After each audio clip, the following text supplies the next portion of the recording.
Hi, welcome. We are going to get started. My name is Daniela Bleichmar. I am the director of the Levan Institute for the Humanities at USC. And thank you so much for joining us today for a conversation about Ellen Wayland-Smith's new book, The Science of Last Things, Essays on Deep Time and the Boundaries of the Self.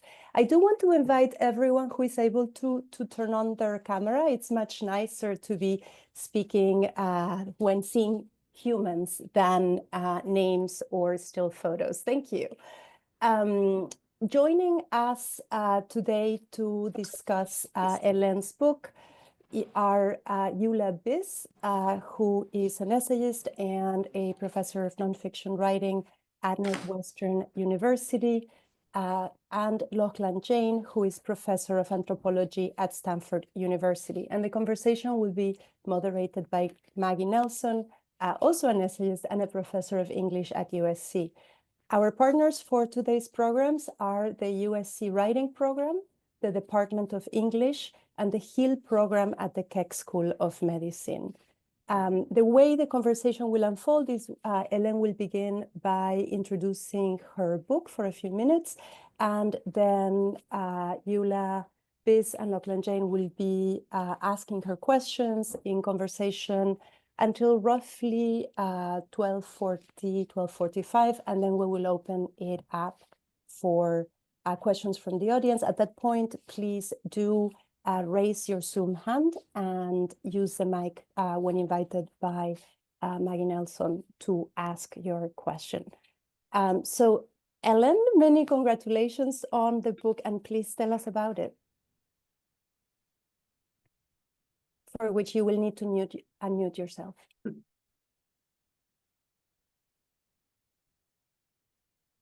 First things first. Okay. Can everybody hear me? All right. Yeah, so I thought, well, I guess maybe I'll just talk a little bit about the title and, how it relates to sort of the theme of the essays. So it's called The Science of Last Things, which is a loose translation of eschatology, which in Judeo-Christian theology is the study of how to know when the world is going to end, how to read the signs by which we'll know that the apocalypse is on its way. And I came up with this title early on in the essay writing process. And I wrote the first essay when my father died quite suddenly in 2016. And then Trump was elected in 2016, and then we were evacuated from our homes in 2018 here because of the fires. And then in 2019, I was diagnosed with breast cancer. And all the essays, the early essays sort of came out of that soup of experiences that were feeling very apocalyptic. And so that was the idea behind the title. But the original subtitle was The Science of Last Things, Essays on Endings. And I really went into it thinking I was writing about endings, the ends of things. But as I continued writing, and I would say the second half of the essays that I wrote for the book, I began to think of them less in terms of ends and more in terms of trying to position ourselves on a timeline as humans to sort of question what we even mean when we say that something's coming to an end, or what it means to have a beginning and an end. And I pivoted more then towards thinking about sort of larger timescales, sort of situating endings that feel on the human scale, the end of a life, the end of the end of an era, the end of health, right? When I was diagnosed with breast cancer, which all take place on a very sort of small human scale, trying to insert those experiences in larger timeframes and larger timescales. And I found that oddly is soothing and helps me think about endings and sort of what we're here for in a different way, or it helped me. It continues to help me. So that's why the subtitle got changed eventually to Essays on Deep Time and the Boundaries of the Self, sort of less about endings, more about what do we even mean when we talk about the self in time? So that's just a brief sort of glimpse into what I think sort of holds the essays together. Hi. Ellen, is that good? Is that what that's all? Yeah. Yes. Okay. Okay. Hi, everybody. I'm Maggie. And I'm just going to run the conversation along. So anyway, I'm thrilled to be here, and I have questions too, but I'm going to repress them in order to let Eula Biss begin asking some questions. So Eula, take it away. Thanks, Maggie. Yeah, and we should definitely get to your questions. Ellen, this book was such a pleasure to read, and I was especially drawn to your essay Corpus Christi, where you're using the communion wafer as a kind of jumping off point for all these meditations on interconnectedness. You have all these wonderful moments where Jesus is touching all the unclean people, all the sick, and purposefully mingling, and this great moment where you're looking at the advancement in science, where we began to understand that what we eat becomes the mechanism for eating, that there's so much exchange there. So I wonder if you could just talk a little bit more about that piece, and maybe the element of spirituality that runs throughout this text. It's not always explicitly Christian or Catholic, but in this piece it is. Right. Right. Yeah. I mean, I think the reason I even know the word eschatology, I mean, not being a theologian, is because my family in the 19th century, they founded the Oneida community, which was a utopian, free love, Christian millenarian sect, a very sort of strange combination of belief systems, but they called themselves Bible communists. And they did think that the end was coming, and that in order to sort of perfect humans for the advent of the kingdom of God, we had to sort of become one interconnected, completely interchangeable whole, that you had to sort of, you had to get rid of the I and think of humans as a we. And they had a very unorthodox way of doing that, which was free love, or sort of sexual intimacy with multiple partners. That was sort of the engine that was going to power this this new sort of identity. But the point being that I feel as though that had a really long tail in my family. So that was my great grandparents who founded it. But it sort of just mutated down the generations. My grandfather was a mystic. He was actually treasurer of Oneida Limited, the silverware company, but in his spare time he was a mystic, and he just read philosophy and religious texts, and then my father was a Marxist professor, but also a sort of liberation theologist Catholic. And I think I've sort of come all the way back full circle into mysticism. So I don't think, and then I was raised Catholic in sort of a strange. I grew up in a very small town, so the sort of Catholic, the catechism and all the sort of rote stuff that I was subjected to was very Catholic and sort of strict. The Catholic culture in my family was much more sort of socialist, sort of left-wing Catholic. But so I guess those questions are always there. I grew up just sort of steeped in, if not the idea of Catholic communion and the Eucharist, which, as you say in this essay, became sort of a vehicle for meditating on what we owe each other and how we belong to each other and how we participate in each other. But I'd been thinking about that for a long time, just because it's been kicking around in my family for so long.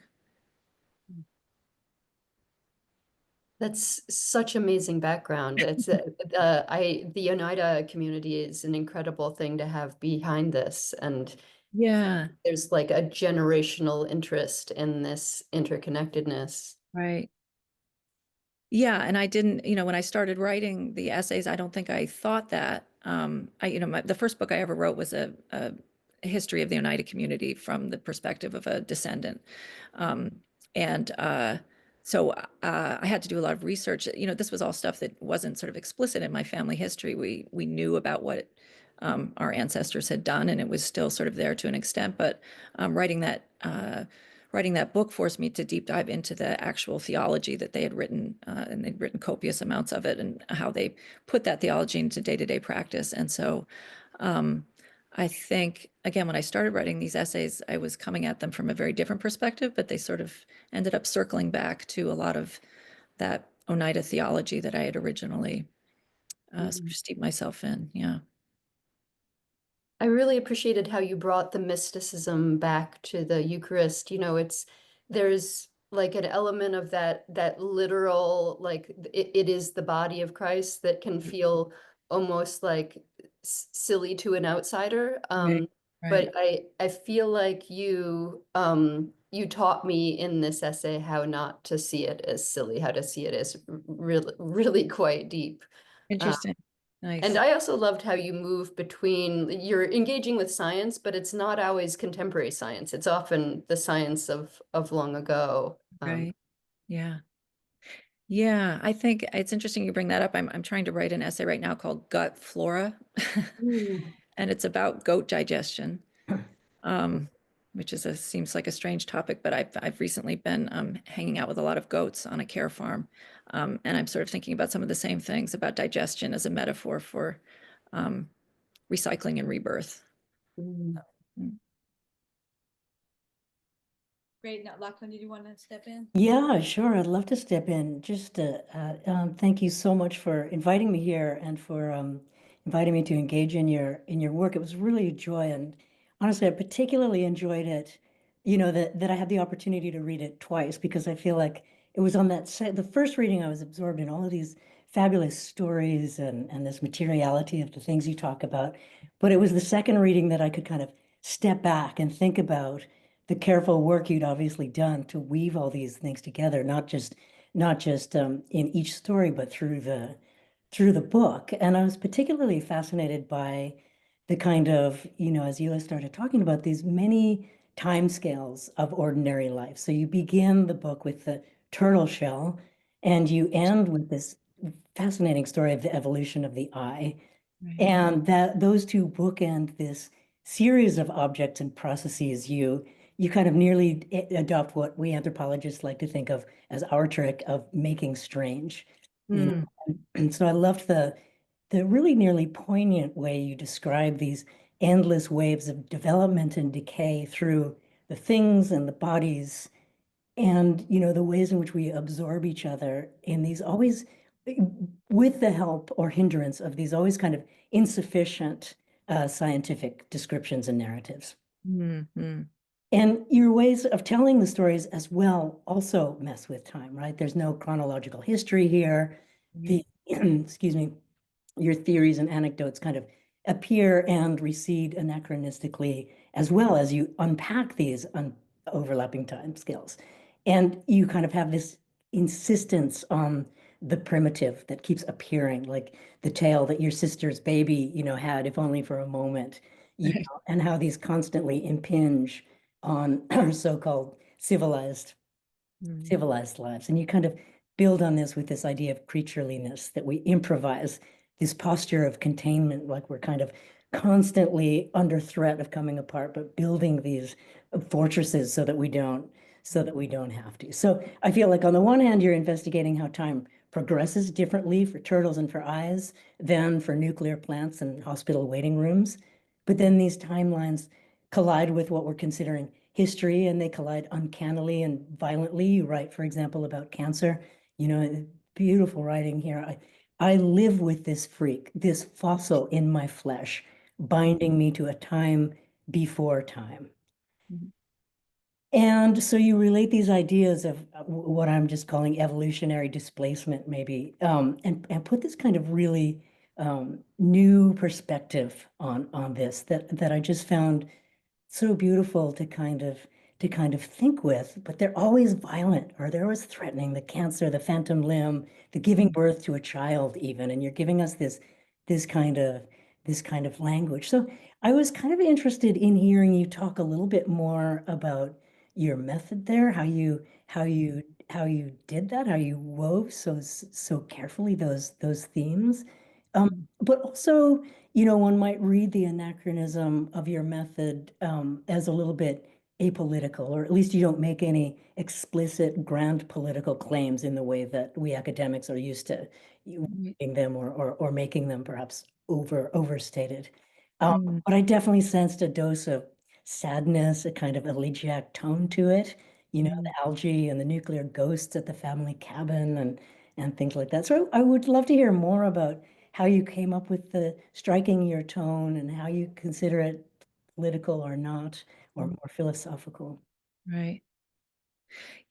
That's such a beautiful description of my work. I really enjoy it. Thank you for taking the time to read it so carefully. I think it's true that my essays don't have a narrative structure at all, which I think it's funny. I'm incapable of telling a story. Whenever I try to tell stories, no one even knows where I'm going or what the timeline is. I'm always sort of like messing that up and not communicating clearly where we are in time. So I think maybe I write the essays the way I do, with sort of circular times. By default, that's just the way my brain works. I actually can't think sort of narratively. But I think, yeah, I mean, when I write the essays, it usually, you know, my method is it starts with usually some sort of visceral experience I've had, you know, like seeing my father die, or watching a turtle emerge from the water, or giving birth, right? Any of these things. And it usually, I focus on the moment, the sort of being in the body, and what the body feels like in those moments, and what my brain is doing with that body's experience in those moments. And then it's kind of like a magpie method. I think it's sort of metaphorically and sort of collage-like. And so anything that I've ever read that has something to do in some way, shape, or form with that feeling or that image, I pile it all into a giant pile.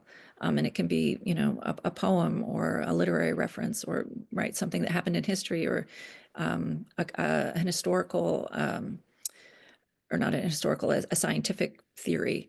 And then I just sort of find where the echoes are between all those different pieces. And as you said, they can be across time. They can be, you know, a theory of cancer genesis that takes us back to, you know, millions of years ago, that cancer is an atavism, right?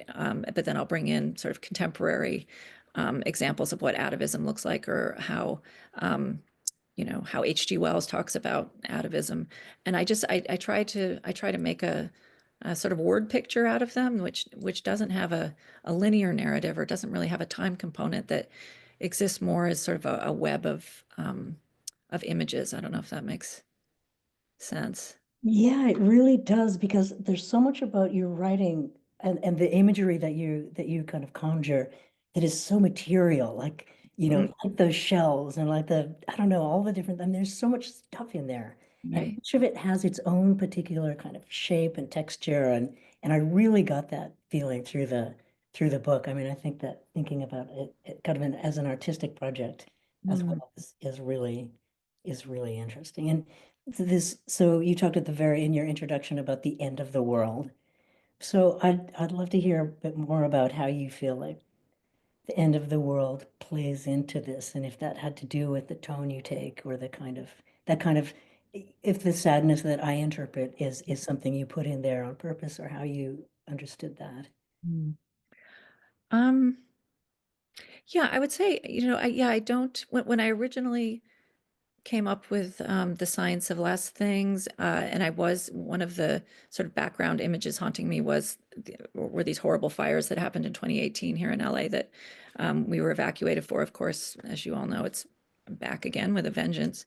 And so originally I was thinking about writing about sort of ecological horror and ending, and that was going to be one sort of anchor of the book, was a much more sort of real world, sort of politically engaged analysis of sort of eco-criticism, or what it means to live in this world on fire.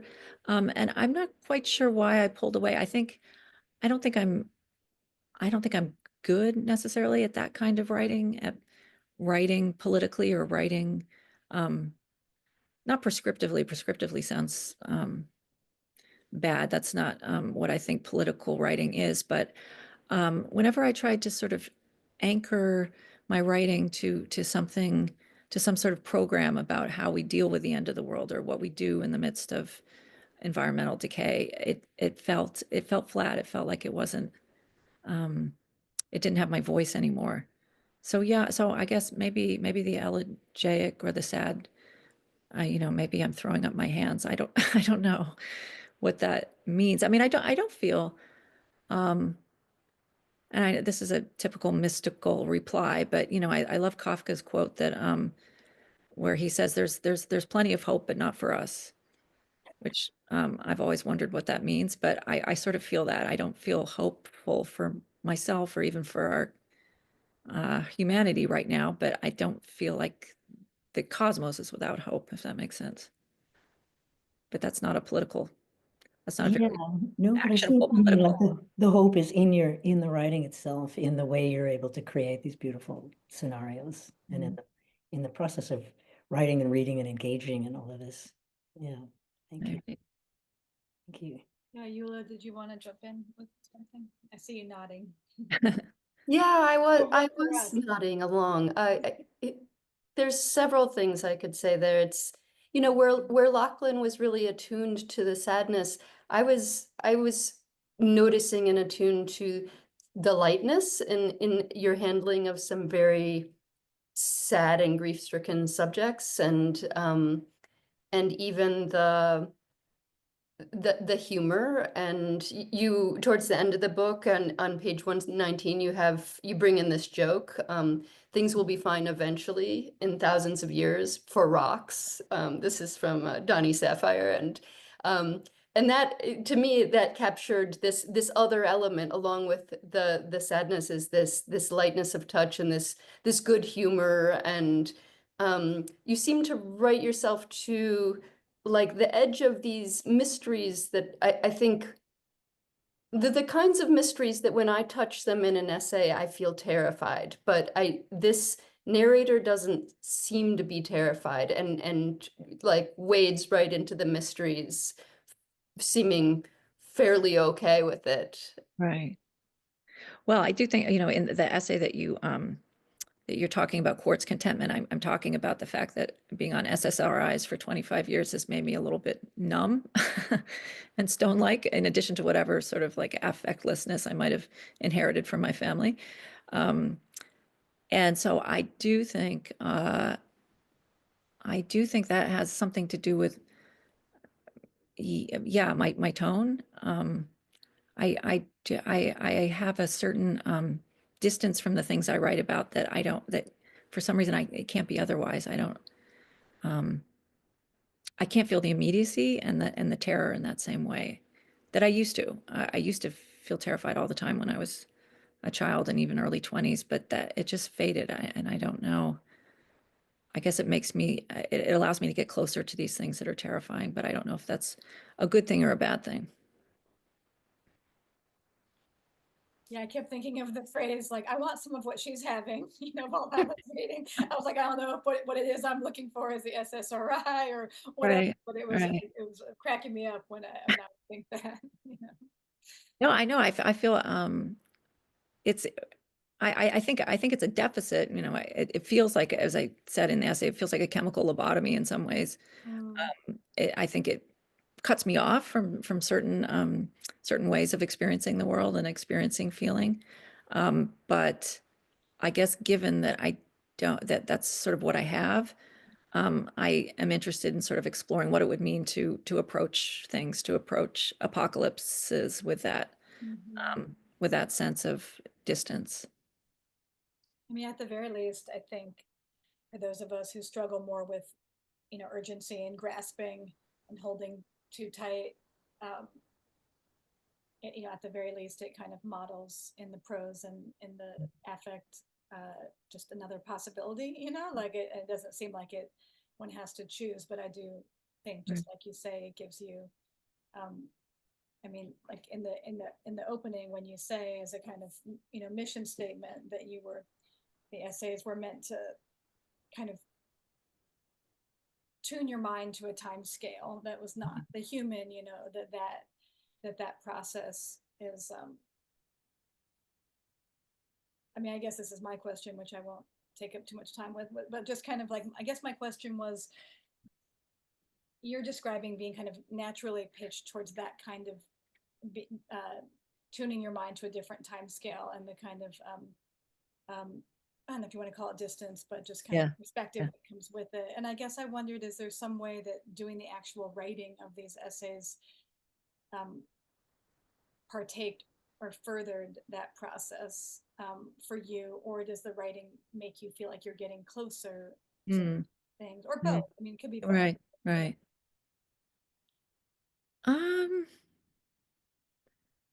Yeah, I guess I would feel, I don't, the writing doesn't make me feel more distance, I don't think, than I have naturally. I think the writing does make me feel like I'm getting closer to something, and that I'm not there yet. I don't think we ever get there to sort of understanding what the mystery is. But as I write, I feel like little pieces of the mystery become a little bit clearer to me. And that's an intense feeling of joy, I think. So I do take joy in the moments when, as I'm writing and sort of working towards something, another little facet of this mystery reveals itself to me. That's super interesting. I'm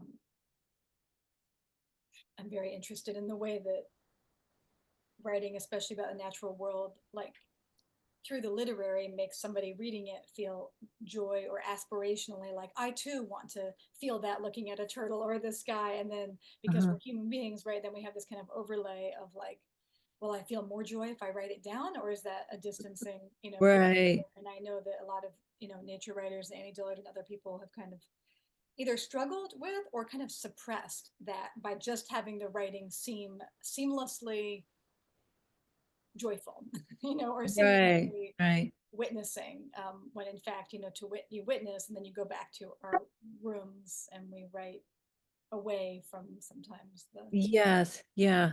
you know. Yeah. And I think, I mean, that is definitely true, right? Like all of these moments that seem grounded in sort of a communion with my turtle or whatever it is that seems grounded in a very specific place and time.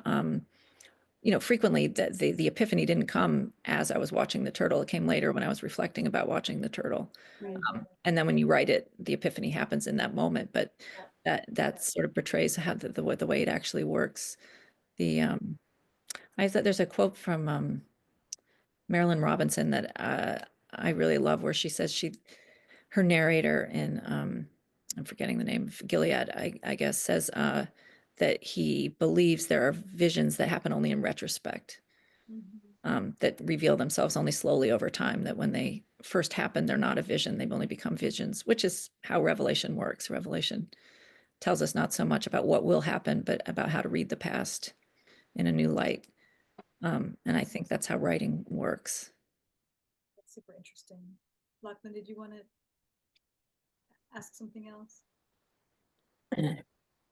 No, I mean, I'm just still thinking about this question about writing and how there's something about, you talk about your own distance, but there's obviously some kind of deep desire to not have that distance and to break that distance, which I think you've, at least from an outsider perspective, kind of really done and broken.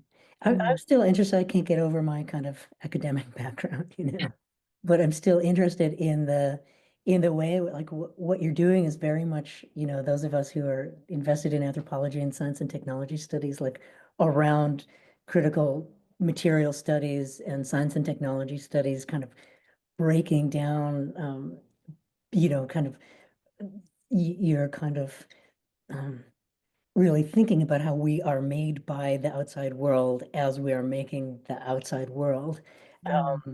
And I can't help but think of my PhD advisor who was Donna Haraway, and she uses this method she calls cat's cradle, which I kind of have a hard time figuring out exactly what she means by that, but it's using those string figures to try and make new shapes through stories and discourses about technoscience.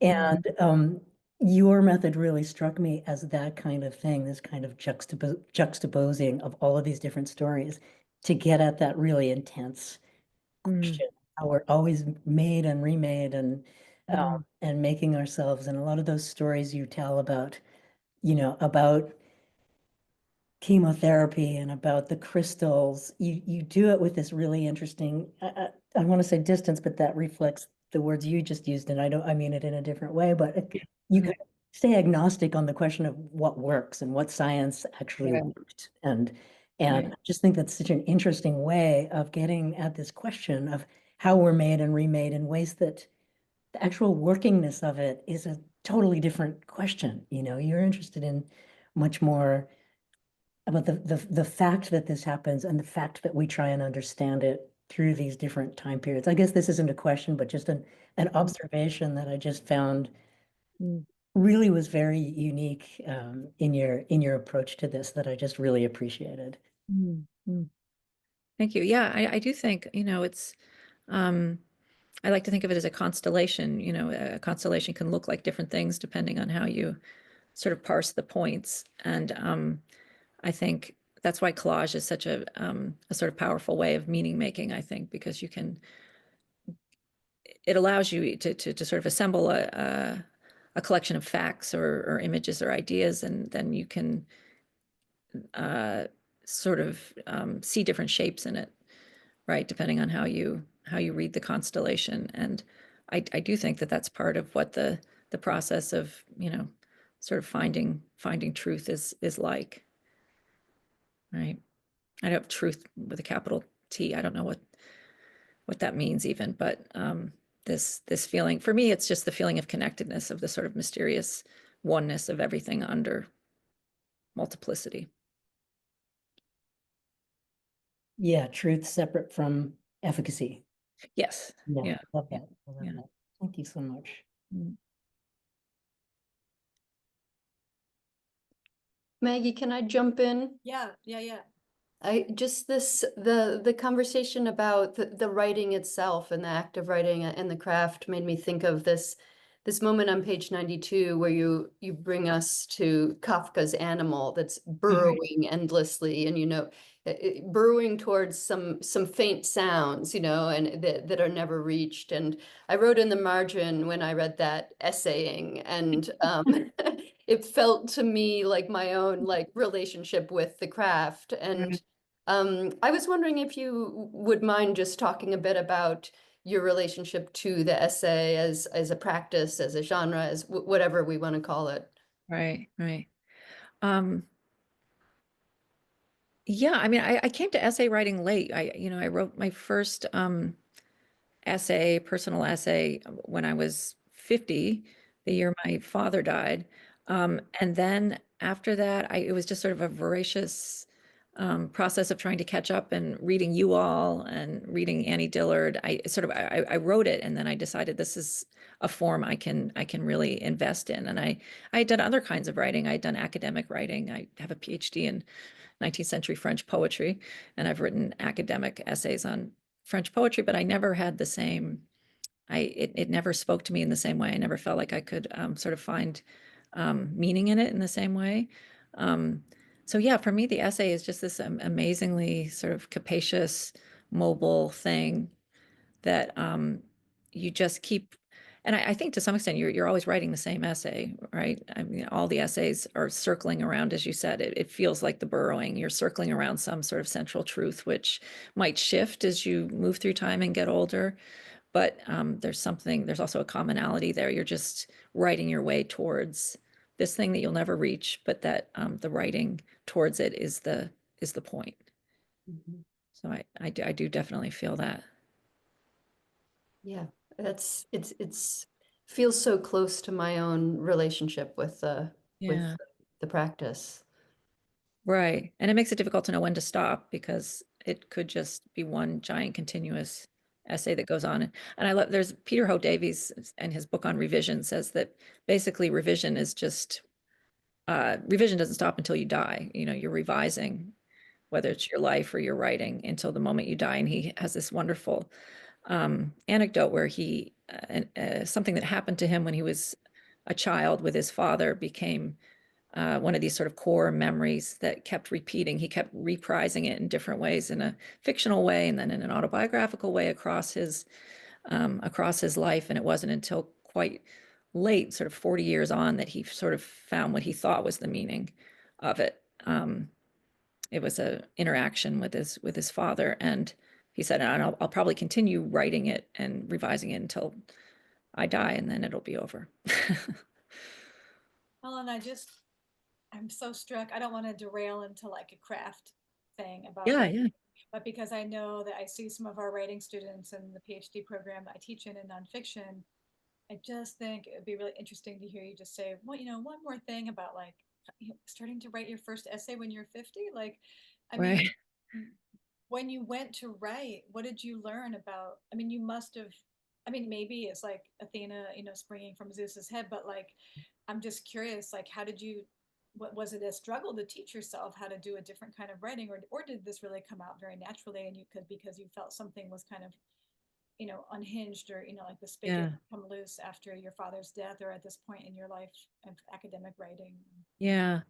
Well, I think, I mean, my first sort of foray into vaguely autobiographical writing came when I wrote my Oneida book, which just fell into my lap. I never would have written that book. It was an agent approached me because he knew I was a descendant of the Oneida community and said, would you write this book? And I first thought, I have absolutely zero interest in writing about my family. No. And then the more I thought about it, the more I thought this might be an interesting project. And so I sort of, saying that I wrote my first personal essay when I was 50 is a little bit of a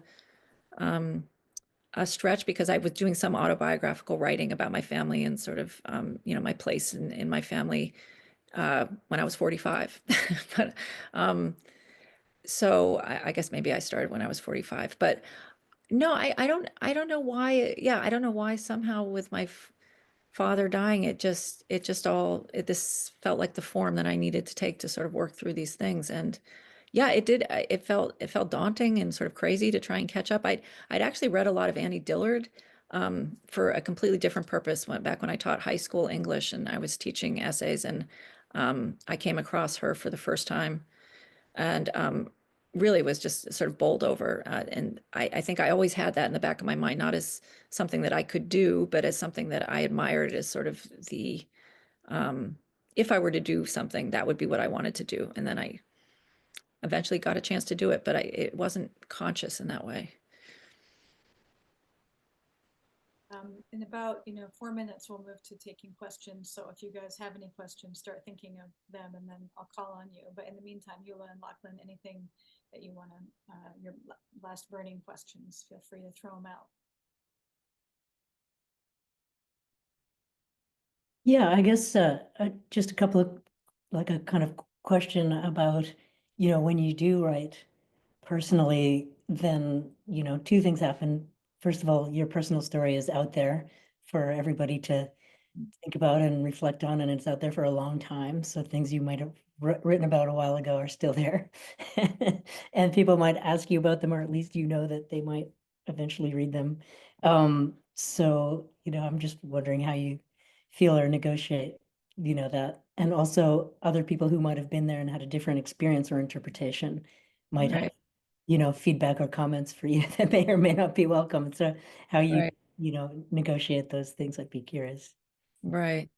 I mean, yeah, I think I negotiate them by writing as little as I can about actual sort of things that might hurt people, or not even hurt people, might involve sort of disclosing things about other people. And I definitely did do that in these essays, but I'll ask the person whether it's okay if I share. So I asked my sister if it was okay if I shared the anecdote about the tail, about her son having a tail, and she was okay with that. So I'll do that, but I don't know. I guess I try for the sort of autobiographical part to stick to things that are more private experiences, and then embroider them with every other thing I can find and to throw and see if it sticks to the original image, but that are not personal, that are not going to directly sort of stress my trust with family and friends. But I don't know. I'm still writing essays, and I guess it's something you're always sort of negotiating.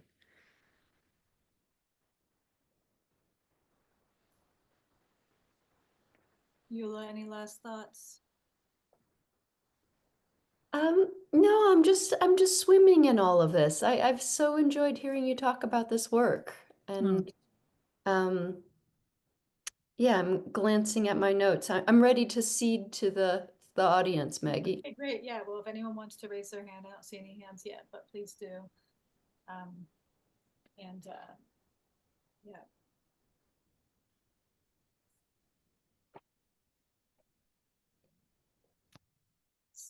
If there's no hands, I'll jump in with something. I do have a few more things. Sure, sure. I guess Danielle. Oh, sorry. Oh yeah, I'm sorry. Did I miss something? No. Please go. I can't find the Zoom hand. Somehow I should know how to do this, but I can't find it. But Eula, please. The Yeah. Oh, hands you said, it's in reactions, but yeah, where there's a little heart at the bottom. Go ahead, Danielle. Daniela. Daniela. Great. Okay. Okay. Sorry, it seems so appropriate that the hand is actually a heart, given the conversation about sort of distance and affect. I have so many questions, but I'll just start with one given the context, which is you mentioned that you've written in many forms and about different topics and for different audiences, and I felt, and maybe it was projection, but when I was reading this book, which I really loved, I felt that it was deeply informed by an academic experience and perspective. I felt that, there were many things that were personal, but also intellectual in an academic way, in the best way possible. I just wanted to hear your thinking about how the academic and the personal essay sort of inform or not each other. And in particular, we have creative writing students here, but we have also seen in the humanities and humanistic social sciences such a turn towards the autobiographical as a mode within the academic. And I just wanted to hear you on these issues. Yeah, it's a really, I think it's a fascinating question. Definitely, my academic background in terms of the researchy nature of my essays, it's definitely, that's borrowed from my academic background where I studied literature and philosophy. And so it comes through that, I like to see whatever experience I have, I try to filter it through the lens of these kinds of disciplines that I was trained in or that I studied. But yeah, I don't. I think it's a really tough question. I teach in my upper division writing course at USC. I teach writing for the social sciences, and I have them. I found, and it's also a way to sort of get around AI, I think, or I hope. I have them writing about personal experiences, and I use Leslie Jamison's definition of what makes a personal essay something worth reading, which is that a good personal essay will elevate the personal and the anecdotal to the level of public mattering. And I think the best sort of research personal essays or autoethnographies or these kind of hybrid forms within the humanities or the social sciences acknowledge research and objectivity and coming at a phenomenon from this using the lens of research and objectivity, but also not discounting the subjective lens, right? What happens interiorly to the subject experiencing it and writing about it and thinking about it and trying to find a sort of dialectical balance between those two things. But I do think I think it's tricky because when does the anecdotal just when is it just anecdotal, and when does trying to infuse the anecdotal with some sort of veneer of objectivity or, you know, larger sort of sociological truth, when does that become problematic? So these are things I don't, you know, I'm personally invested in the form. I think, and as long as it's not prescriptive and it doesn't say, you know, this is my experience, here's some other people who've experienced it, or here's some other sort of historical examples of that seem to corroborate my experience, and this is what it means. As long as that doesn't become prescriptive, I think it's just a useful way of broadening the lens by which we look at social or humanities phenomenon, trying to get at it from as many angles as possible. I don't know if that makes sense. All right, other folks, I'm sure somebody's got a question.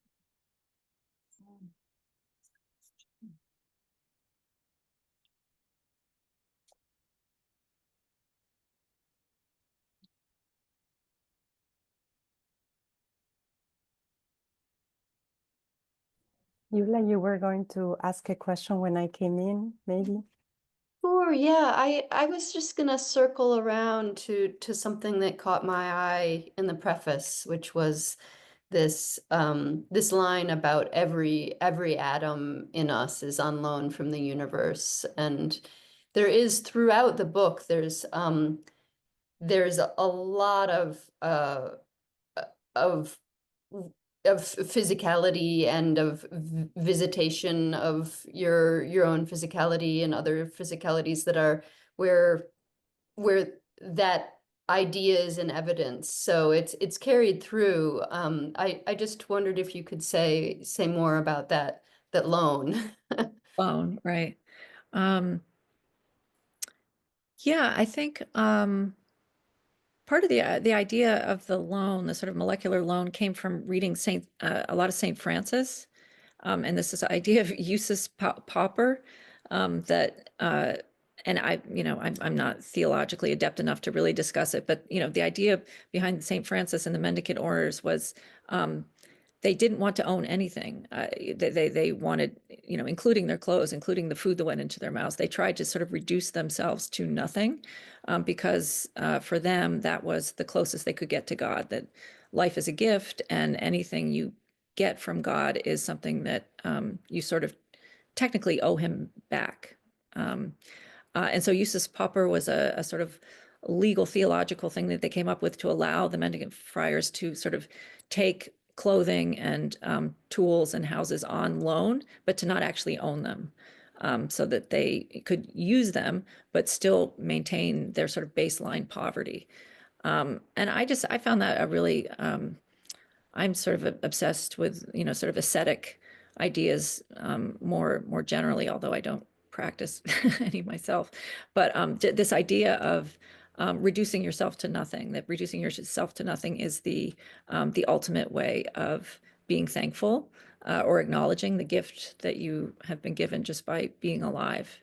And so I think that I took that theological idea, and to me, it makes a lot of sense when you talk about the genesis of life on Earth, this idea that we're all just borrowing molecules that came from somewhere, some mysterious source, and we are all going to give them back whether we want to or not.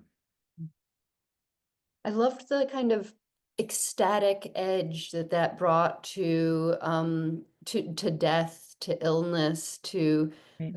these things that aren't usually associated with that kind of ecstasy. That element of the book was really fresh and exciting to me. Yeah.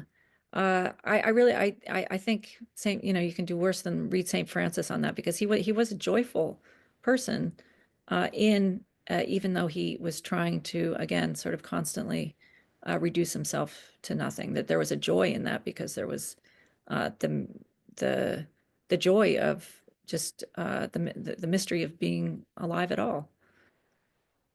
Yeah, there's something so non-sentimental without being too intellectual about the way in which you weave that through these stories of, I was just looking at this page where you're talking about the butterflies, I think, Oh, yeah. in Oregon, and the kind of what you say, nature's harrowing disregard for the individual life forms we hold dear, and each of these have a figure, mother, daughter, father, son, and yet there's this kind of groupness and always brushing up against our desire to count and to know and to rationalize.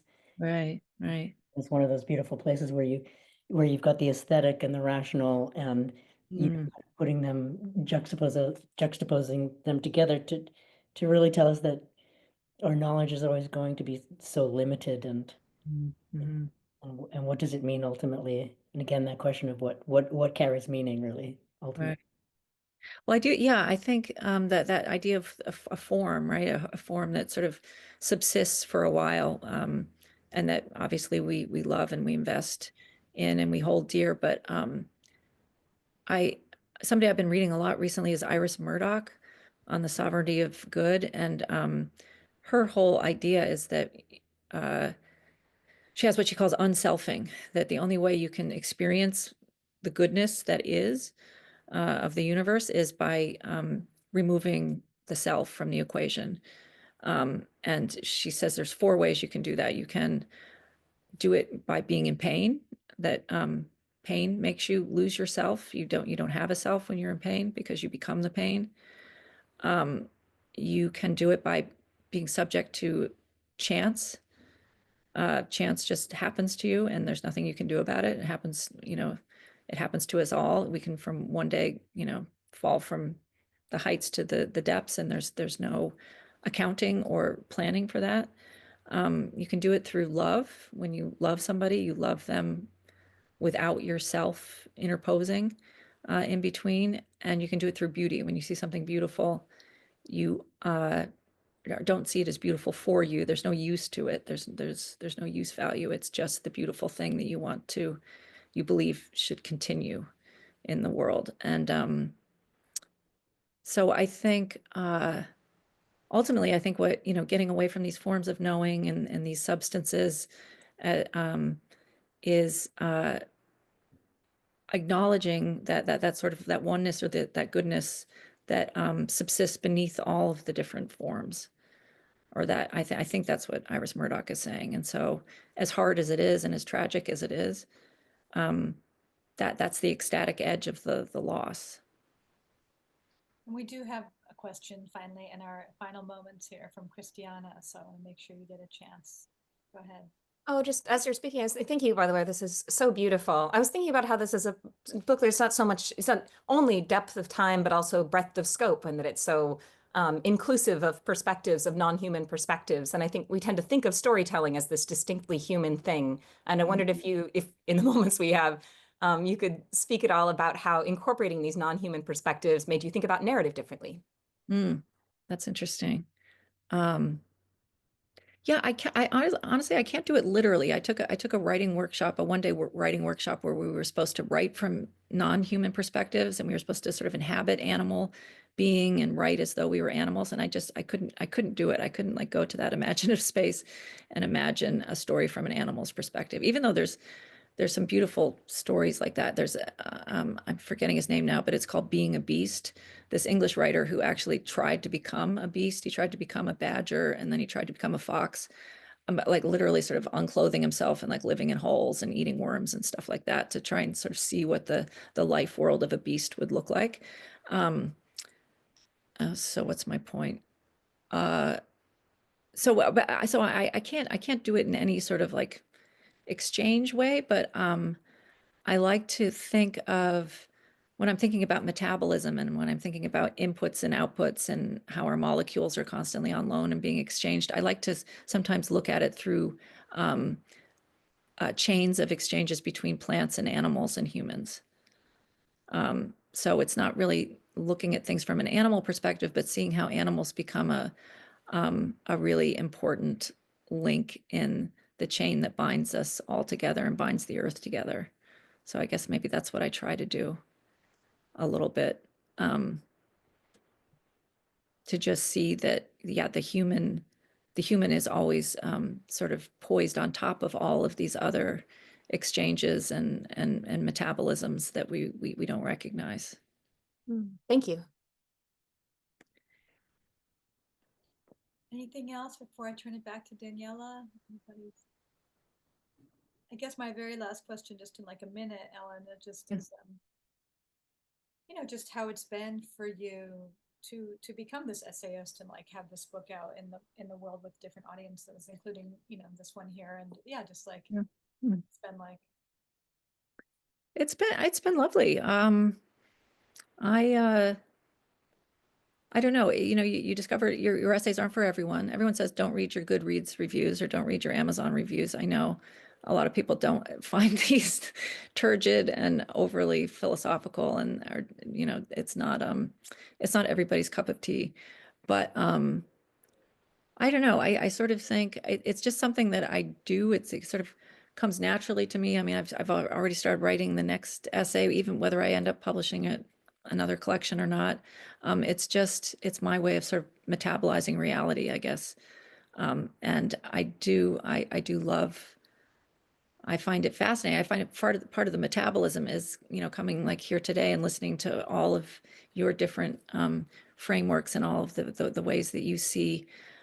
You've picked up pieces of this work and have metabolized it yourselves and then given it back to me, and that's such a gift. I love that. Awesome, wonderful. Daniela, did you want to say some things? Yeah, beautiful. I also want to say that I just heard the word metabolism 6 times in that answer. So I'm looking forward to reading your new collection of essays on metabolism, I think, maybe. Right. On that note, I want to thank you all for joining us today. I do want to let you know that the Levan Institute is sponsoring 7 other book chats this semester on fields from history, anthropology, science studies, Irish studies, Caribbean studies, and coming full circle at the end with another collection of essays. So please join us as we hear about the work of our colleagues. Many, many, many thanks to our amazing panel today, Eula Biss, Lochlann Jain, Maggie Nelson. What a dream team to discuss this collection. And above all, thank you, Ellen, for your beautiful and very moving and powerful book. If you haven't read it, go read it. It is really, really a striking collection. And many congratulations. Thank you so much for having me, Danielle, and thank you all for being here. This was wonderful.